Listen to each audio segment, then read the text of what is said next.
Adverse judgment insurance is a type of policy that provides a certain amount of coverage in the event that a defending business has a final adverse judgment against them.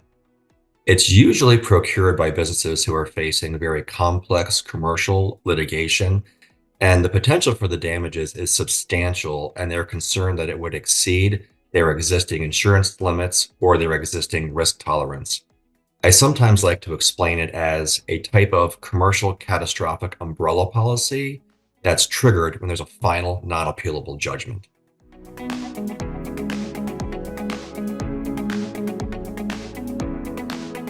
So, adverse judgment insurance can really be purchased at any time in the litigation as long as it's before the time the parties have reached a settlement, because AJI normally does not cover defense costs or the settlement itself.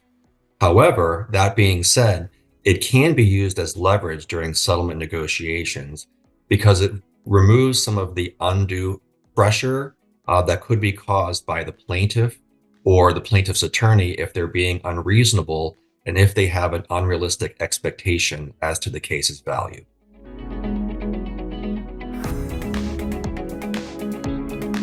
It usually starts by the insurer conducting an underwrite of the risk, which normally entails substantial due diligence. The underwriter will look at the strength of the legal, the procedural, and the factual merits of the case. They also want to look at some things like who is the judge, what jurisdiction is it in, what is the experience of the trial court lawyers, what is the makeup of the appellate panel, and what is the experience of the appellate lawyers themselves. Then, after they complete their due diligence, they circle back with the insured and they normally have a Q&A question where they cover any unresolved items. At that point, if the risk can actually be underwritten, then the carrier will propose policy terms and pricing, and then the insured will pay a one-time premium to a bespoke policy that transfers 100% of the aggregate liability away from them to the carrier.